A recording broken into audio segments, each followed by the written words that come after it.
नमस्कार, स्वागत है आप सबका।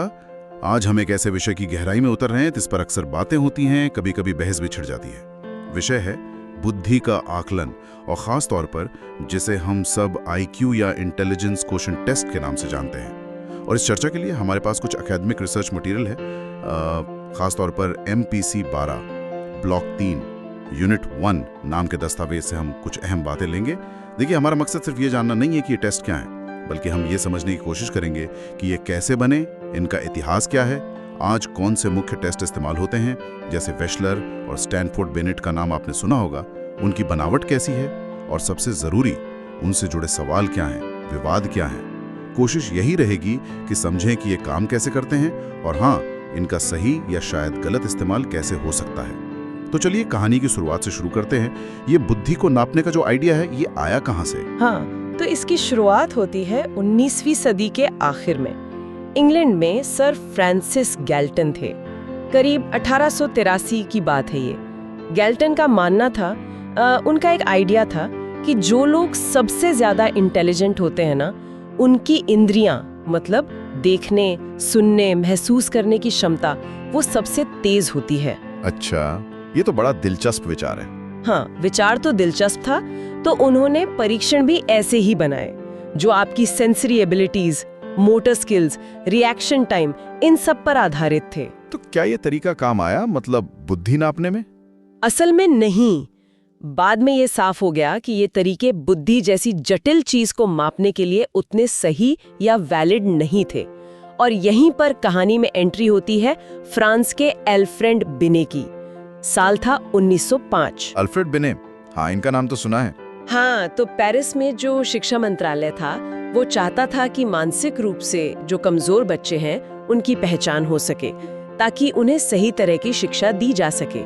बिनेट ने इस जरूरत को समझा और थियोडोर साइमन के साथ मिलकर, आप कह सकती हैं, पहला असली इंटेलिजेंस टेस्ट बनाया। तो बिनेट का नजरिया गैल्टन से एकदम ही अलग था, है ना? बिल्कुल। देखिए, गैल्टन शारीरिक और संवेदी चीजों पर फोकस कर रहे थे, जबकि बिनेट का मानना था कि बुद्धि एक कॉम्प्लेक्स, एक मतलब ओवरऑल क्षमता है। इसमें याददाश्त, फैसला लेने की काबिलियत, तर्क करने की शक्ति, सोशल अंडरस्टैंडिंग, ये सब ऊंची मानसिक प्रक्रियाएं शामिल होती हैं। तो बिनेट ने शारीरिक क्षमताओं के बजाय भाषा और तर्क वाले कामों पर ज्यादा जोर दिया। और यहीं से वो मानसिक आयु वाला कॉन्सेप्ट भी आया। हाँ, बिल्कुल। बिनेट ने मेंटल एज यानी मानसिक आयु की अवधारणा पेश की कि एक बच्चा औसतन किस उम्र के बच्चों के लेवल के सवाल हल कर पा रहा है। ये उस समय के हिसाब से बहुत बड़ा विचार था। फिर क्या हुआ, 1916 में अमेरिका में स्टैनफोर्ड यूनिवर्सिटी के लुईस टर्मन ने बिनेट साइमन स्केल को लिया, उसका अमेरिकी बच्चों के लिए अनुवाद किया, उसे थोड़ा बदला और इसे नाम दिया स्टैनफोर्ड बिनेट स्केल। अच्छा, स्टैनफोर्ड बिनेट और IQ? हाँ, टर्मन ने पहली बार इंटेलिजेंस क्वोशिएंट या IQ का फॉर्मूला भी दिया। वही फॉर्मूला, मेंटल एज को क्रोनोलॉजिकल एज से भाग दो और 100 से गुणा कर दो। मानसिक आयु वास्तविक आयु इंटू 100। ये तो वाकई एक बड़ा मोड़ था। पर मैंने सुना है कि पहले विश्व युद्ध का भी इन टेस्ट के विकास पर काफी असर पड़ा। हाँ, ये बात बिल्कुल सही है। जब अमेरिका 1917 में फर्स्ट वर्ल्ड वॉर में शामिल हुआ, तो आर्मी को जरूरत पड़ी लाखों लोगों की मानसिक क्षमता को जल्दी से जांचने की। हाँ, एक एक करके टेस्ट करने में तो बहुत टाइम लगता। बिल्कुल। तो इसी जरूरत ने ग्रुप IQ टेस्ट को जन्म दिया। जैसे आर्मी अल्फा बना, ये उन लोगों के लिए था जो अंग्रेजी पढ़ लिख सकते थे। और जो अंग्रेजी नहीं जानते थे या पढ़ लिख नहीं सकते थे, उनके लिए क्या था? उनके लिए एक नॉन वर्बल टेस्ट बनाया गया, आर्मी बीटा। इसमें पिक्चर्स और सिंबल्स का इस्तेमाल होता था। इन आर्मी टेस्ट ने ग्रुप टेस्टिंग की तकनीक को बहुत आगे बढ़ाया और ये दिखाया कि बड़े पैमाने पर भी मेंटल एबिलिटीज को मापा जा सकता है। और इसी दौर में डेविड वेशलर का नाम भी आता है ना, उनका क्या योगदान रहा? हाँ, डेविड वेशलर, उन्होंने आर्मी टेस्ट के साथ काम किया था, स्कोरिंग वगैरह में, और स्टैनफोर्ड बिनेट जैसी इंडिविजुअल टेस्ट भी वो करते थे। उन्होंने महसूस किया कि स्टैनफोर्ड बिनेट, जो मूल रूप से बच्चों के लिए था, वो वयस्कों के लिए उतना सही नहीं बैठता था, खासकर वो IQ निकालने का तरीका मेंटल एज वाला। वेशलर का जो सबसे बड़ा योगदान था, वो ये था कि उन्होंने बुद्धि को सिर्फ एक स्कोर नहीं माना। नहीं, उन्होंने कहा कि व्यक्ति की अलग अलग मानसिक क्षमताओं का एक प्रोफाइल देखना चाहिए, है ना? और उन्होंने मौखिक और गैर मौखिक मतलब वर्बल और परफॉर्मेंस दोनों को बराबर महत्व दिया। उन्होंने मौजूदा टेस्ट से कुछ टास्क लिए जरूर, पर उन्हें एक नए फ्रेमवर्क में रखा और वयस्कों के लिए अलग नॉर्म्स बनाए। ये दिलचस्प है कि कैसे जरूरत और आलोचना दोनों ने ही इन टेस्ट्स को आगे बढ़ाया। तो आज के समय में कौन से टेस्ट सबसे ज्यादा इस्तेमाल होते हैं? देखिए, आज तो सैकड़ों इंटेलिजेंस टेस्ट है मार्केट में, पर दो नाम सबसे आगे हैं, वेशलर स्केल्स और स्टैनफोर्ड बिनेट इंटेलिजेंस स्केल्स। वेशलर के कई वर्जन्स हैं अलग अलग उम्र के लिए, जैसे वयस्कों के लिए वैस, बच्चों के लिए विस्क और छोटे बच्चों के लिए WPPSI। और स्टैनफोर्ड बिनेट का भी लेटेस्ट 5वां एडिशन इस्तेमाल में है। इनके अलावा भी कुछ और हैं, जैसे कॉफमैन बैटरी है, वुडकॉक जॉनसन है, रेवेंस मैट्रिसेस हैं। शायद बाद में इनका भी जिक्र कर पाएं। ठीक है, तो पहले वेशलर स्केल्स को थोड़ा और खोलते हैं। इनकी खास बातें क्या हैं? वेशलर ने कोशिश की थी बुद्धि को प्रैक्टिकल तरीके से डिफाइन करने की, मतलब व्यक्ति की अपने माहौल को समझने और उससे असरदार तरीके से निपटने की जो पूरी क्षमता है वो बुद्धि है। हालांकि उनके टेस्ट सीधे सीधे इस परिभाषा पर आधारित नहीं थे, बल्कि वो अलग अलग मानसिक काम करवा के इस ओवरऑल क्षमता को मापने की कोशिश करते थे। एक खास बात यह है कि सारे वेशलर स्केल्स को स्टैंडर्डाइज ऐसे किया गया है कि एवरेज IQ स्कोर 100 आता है और स्टैंडर्ड डेविएशन मतलब फैलाव वो 15 होता है। अच्छा, मतलब ज्यादातर लोग 85 से 115 के बीच स्कोर करते होंगे? बिल्कुल। और इसी तरह जो छोटे छोटे सब टेस्ट होते हैं उनका एवरेज स्कोर 10 और स्टैंडर्ड डेविएशन 3 होता है। ये स्कोरिंग का तरीका ना तुलना करने में आसानी पैदा करता है। वयस्कों के लिए आपने WAIS का जिक्र किया, इसके बारे में कुछ और बताएंगी? क्या नापते हैं इसमें? हाँ, WAS यानी वेशलर अडल्ट इंटेलिजेंस स्केल, ये वयस्कों के लिए सबसे ज्यादा यूज होने वाला टेस्ट है। इसका लेटेस्ट वर्जन है WAS-IV जो 2008 में आया। पहले के वर्जन में जैसे WAS-3 1997 था, उसमें टेस्ट मुख्य रूप से 2 हिस्सों में बटा था, वर्बल यानी मौखिक और परफॉर्मेंस यानी प्रदर्शन।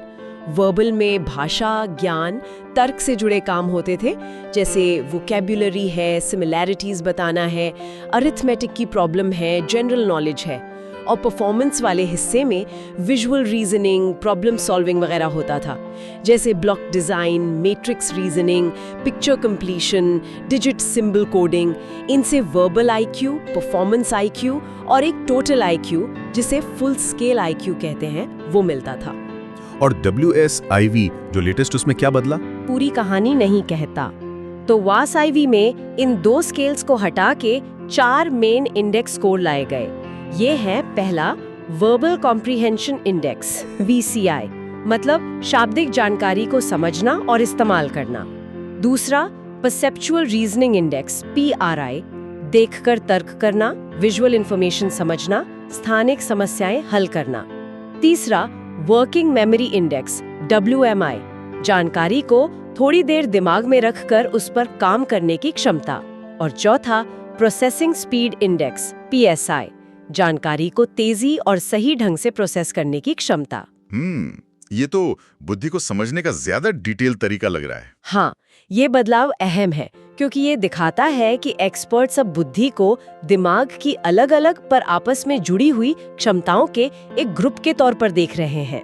WAS-IV में 10 कोर मतलब मुख्य और 5 सप्लीमेंटल यानी अतिरिक्त सब टेस्ट होते हैं जो इन 4 इंडेक्स को मापते हैं, और ये 16 से 90 साल तक के लोगों के लिए है। अच्छा, और बच्चों के लिए भी ऐसी स्केल हैं? हाँ बिल्कुल, 6 से 16 साल के बच्चों के लिए है वेशलर इंटेलिजेंस स्केल फॉर चिल्ड्रन। इसका भी लेटेस्ट वर्जन WISC-4 2003, वो भी WISE-4 की तरह इन्हीं 4 index VCI, PRI, WMI, PSI पर बेस्ड है। स्कोरिंग का तरीका भी वही है, IQ एवरेज 100, SD 15।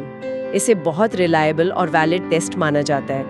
और इनसे भी छोटे बच्चों के लिए, मतलब 2.5 से 7 साल के बच्चों के लिए WPPSP है, Wechsler preschool and primary scale of intelligence.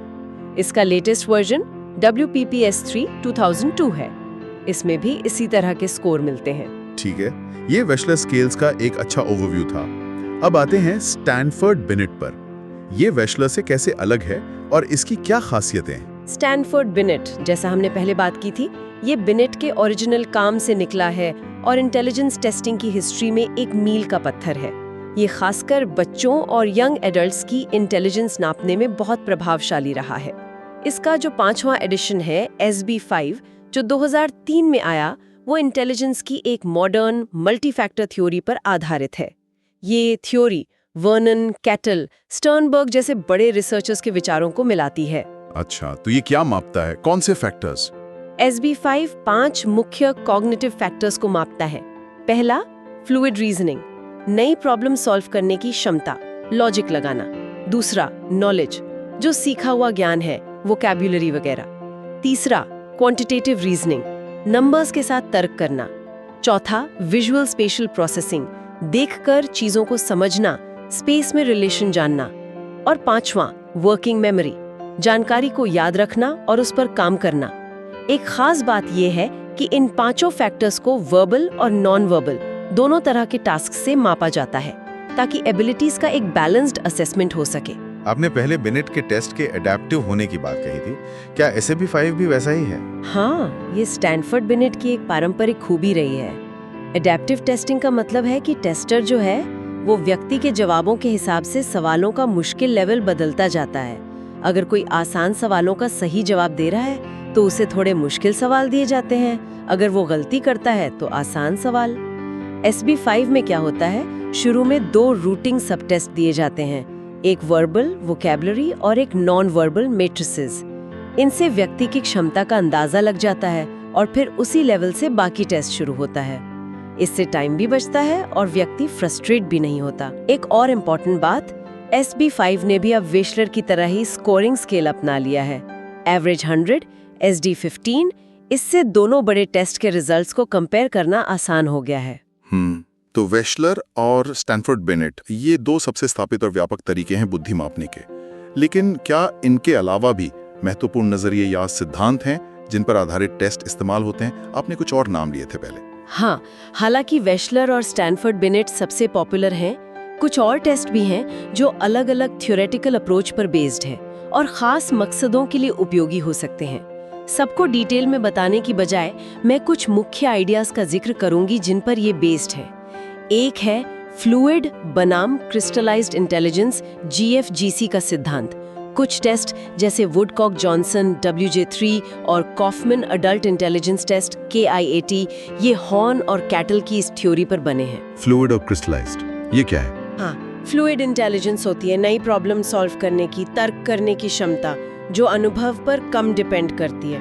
और क्रिस्टलाइज्ड इंटेलिजेंस है हमारा सीखा हुआ ज्ञान, वोकैबुलरी, एक्सपीरियंस।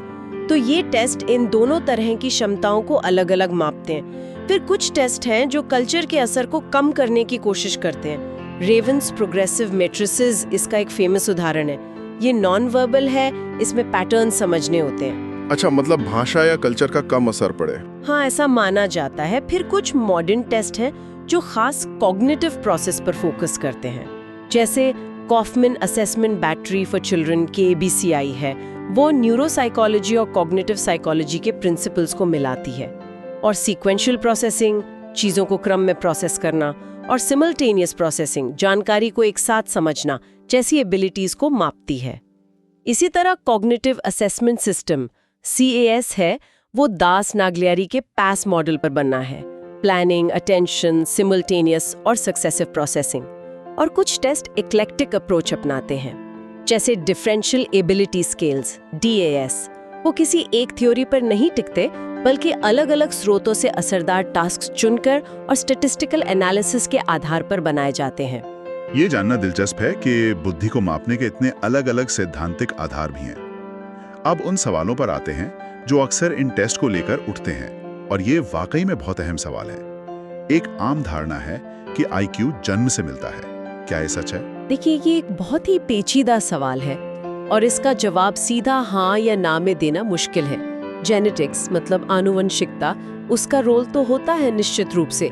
रिसर्च हुई है, खासकर जुड़वा बच्चों पर जो अध्ययन हुए हैं, वो बताते हैं कि लोगों के बीच बुद्धि में जो फर्क दिखता है, उसमें करीब 40% से 80% तक का योगदान जेनेटिक फैक्टर्स का हो सकता है। हेरिटेबिलिटी एस्टिमेट्स 0.40 से 0.80 तक होते हैं। 40 से 80%? ये तो काफी बड़ा रेंज। हाँ, रेंज काफी बड़ा है और ये दिखाता है कि ये कितना जटिल है। इसका मतलब ये है कि हमारी जेनेटिक क्षमताएं एक बेसलाइन तो देती हैं, लेकिन ये कहानी का सिर्फ एक हिस्सा है। हमारा माहौल, हमारा पर्यावरण, वो भी उतना ही महत्वपूर्ण है। इसमें बायोलॉजिकल फैक्टर्स आते हैं, जैसे जन्म के समय का स्वास्थ्य, पोषण कैसा मिला। साइकोलॉजिकल फैक्टर्स हैं, सीखने की इच्छा, एग्जाम की चिंता, और सामाजिक सांस्कृतिक फैक्टर्स भी हैं, शिक्षा के मौके कैसे मिले, सामाजिक आर्थिक बैकग्राउंड क्या है, कल्चरल वैल्यूज क्या है। ये सब मिलकर हमारी बौद्धिक क्षमताओं के विकास और प्रदर्शन पर गहरा असर डालते हैं। तो ये कहना कि आईक्यू पूरी तरह जन्मजात है, ये सही नहीं होगा। ये जेनेटिक्स और पर्यावरण के बीच एक कॉम्प्लेक्स इंटरैक्शन का नतीजा है। और क्या बचपन में जो आईक्यू स्कोर आता है वो जिंदगी भर वैसे ही रहता है, स्थिर रहता है? ये भी एक आम गलतफहमी है।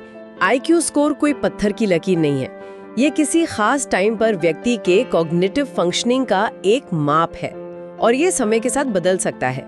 खासकर बहुत छोटी उम्र में, जैसे 3 या 4 साल में लिया गया आईक्यू स्कोर बाद की उम्र, मान लीजिए किशोरावस्था या वयस्कता के स्कोर का बहुत अच्छा प्रेडिक्टर नहीं होता। जैसे जैसे बच्चा बड़ा होता है, स्कोर ज्यादा स्टेबल होते जाते हैं, पर फिर भी उनमें बदलाव मुमकिन है। अच्छा, मतलब बदल सकता है? हाँ बिल्कुल। 2 टेस्ट के बीच जितना लंबा टाइम गैप होगा, स्कोर में बदलाव की संभावना उतनी ही ज्यादा होगी। और सोचिए, जिंदगी की कोई बड़ी घटना हो, पढ़ाई की क्वालिटी में बदलाव आए, कोई स्वास्थ्य समस्या हो या सिर्फ तनाव ही क्यों ना हो, ये सब फैक्टर्स भी आईक्यू स्कोर को प्रभावित कर सकते हैं। एक और बड़ा मुद्दा जो उठता है वो है इन टेस्ट के कथित पक्षपात यानी बायस का। क्या ये टेस्ट कुछ ग्रुप्स के लिए, जैसे सामाजिक आर्थिक रूप से पिछड़े या माइनॉरिटी ग्रुप्स, उनके लिए अनुचित है? हाँ, ये एक बहुत गंभीर चिंता रही है और इस पर दशकों से बहस चल रही है। ये सच है कि औसतन अगर हम देखें तो हायर सोशियो इकोनॉमिक बैकग्राउंड वाले बच्चे और कुछ मेजॉरिटी एथनिक ग्रुप्स के सदस्य इन टेस्ट पर बेहतर परफॉर्म करते हैं। ये तो आंकड़ों में दिखता है। हाँ, और इसके कई कारण हो सकते हैं, जैसे बेहतर पढ़ाई के मौके मिलना, घर पर सीखने का माहौल होना, टेस्ट में जो मटेरियल है उससे पहले से वाकिफ होना वगैरह। इतिहास में ऐसे केस भी हुए हैं, जैसे अमेरिका में लैरे पी बनाम विल्सन राइल्स का फेमस केस था। उसमें पाया गया कि आईक्यू टेस्ट का इस्तेमाल अफ्रीकी अमेरिकी बच्चों को गलत तरीके से मानसिक रूप से मंद वाली स्पेशल क्लासेस में डालने के लिए किया जा रहा था और इसे पक्षपाती माना गया। तो क्या ये टेस्ट वाकई में बायस्ड है? अच्छा इस्तेमाल करते हैं, मतलब क्या टेस्ट अलग अलग ग्रुप्स के लिए भविष्य के प्रदर्शन, जैसे एकेडमिक सफलता की भविष्यवाणी एक जैसी सटीकता से करता है? तो ज्यादातर स्टडीज में पाया गया है कि जो मेजर स्टैंडर्डाइज्ड टेस्ट हैं, जैसे वेशलॉ, स्टैनफोर्ड, बिनेट, वो इस मायने में पक्षपाती नहीं है। अच्छा, ये तो थोड़ा चौंकाने वाला है। हाँ, मतलब कि वो अलग अलग ग्रुप्स के लिए समान स्कोप पर समान भविष्यवाणियां करते हैं, लेकिन इसका मतलब ये नहीं है कि ग्रुप्स के एवरेज स्कोर में फर्क नहीं है, या ये कि टेस्ट का इस्तेमाल हमेशा निष्पक्ष होता है। गलतफहमियां बहुत हैं, जैसे लोग सोचते हैं आईक्यू स्थिर है या पूरी तरह जन्मजात है, या टेस्ट स्कोर की गलत व्याख्या कर ली जाती है। ये सब समस्याएं पैदा कर सकती हैं। इसी वजह से कुछ एक्सपर्ट्स अब ये सलाह देते हैं कि सिर्फ एक आईक्यू नंबर पर बहुत ज्यादा फोकस करने के बजाय व्यक्ति की खास कॉग्निटिव ताकतें क्या हैं, कमजोरियां क्या हैं, उसके प्रोफाइल को देखना ज्यादा उपयोगी है। ये समझना वाकई जरूरी है कि टेस्ट खुद क्या है और उसका इस्तेमाल कैसे हो रहा है, इसमें फर्क है। तो भविष्य में इन टेस्ट का क्या लगता है? क्या हम बेहतर तरीकों की ओर बढ़ रहे हैं? निश्चित रूप से पिछले कुछ दशकों में काफी तरक्की हुई है। जैसा हमने बात की, पहले मुख्य रूप से बिने और वेशलर के मॉडल ही थे। अब हमारे पास हॉर्न, कैटेल, GFGC या पास मॉडल जैसे ज्यादा परिष्कृत सिद्धांतों पर आधारित टेस्ट हैं। आलोचनाओं और विवादों ने भी टेस्ट बनाने वालों को प्रेरित किया है कि वो टेस्ट को बेहतर बनाएं, कल्चरली ज्यादा सेंसिटिव बनाएं और उनका स्टैंडर्डाइजेशन ज्यादा व्यापक करें। आगे क्या उम्मीद कर सकते हैं? मौजूदा बड़े टेस्ट हैं, जब उन्हें एक ट्रेन्ड और अनुभवी प्रोफेशनल समझदारी से इस्तेमाल करता है, मतलब सिर्फ स्कोर पर ध्यान न देकर व्यक्ति की पूरी बैकग्राउंड, व्यवहार का अवलोकन और दूसरी जानकारी के संदर्भ में उसकी व्याख्या करता है, तब भी वे बहुत मूल्यवान क्लिनिकल और एजुकेशनल टूल बने रहते हैं। चाबी उनके समझदारी से इस्तेमाल में है। तो आज हमने बुद्धि परीक्षणों के दिलचस्प इतिहास, उनके मुख्य प्रकारों की बनावट और उनसे जुड़े कुछ जटिल सवालों और बहसों पर एक गहरी नजर डाली। ये तो साफ है कि बुद्धि एक बहुआयामी चीज है और इसे मापना एक चुनौती भरा काम है, जिस पर लगातार रिसर्च और विचार विमर्श जारी है। बिल्कुल, ये टेस्ट हमें व्यक्ति की कॉग्निटिव एबिलिटीज की एक अहम खिड़की तो देते हैं, पर वो पूरी कहानी कभी नहीं बताते। उनका महत्व इस बात पर निर्भर करता है कि उन्हें किस संदर्भ में, किस मकसद से और कैसे इंटरप्रेट किया जा रहा है। उन्हें हमेशा सावधानी और एक होलिस्टिक अप्रोच के साथ ही इस्तेमाल किया जाना चाहिए। और श्रोताओं के लिए एक विचारणीय प्रश्न छोड़ते हुए इस चर्चा को समाप्त करते हैं। अगर बुद्धि सिर्फ एक नंबर नहीं है, बल्कि अलग अलग क्षमताओं का एक प्रोफाइल है और ये जेनेटिक्स और माहौल दोनों से प्रभावित होती है, तो इस समझ का हमारी शिक्षा प्रणालियों पर, हमारी भर्ती प्रक्रियाओं पर, यहाँ तक कि हमारी सामाजिक नीतियों पर क्या असर पड़ना चाहिए? क्या बुद्धिमान होने का मतलब इन टेस्ट द्वारा मापी जाने वाली क्षमताओं से कहीं ज्यादा व्यापक है? इस पर सोचिएगा जरूर। अगली बार फिर मिलेंगे एक नई गहरी पड़ताल के साथ।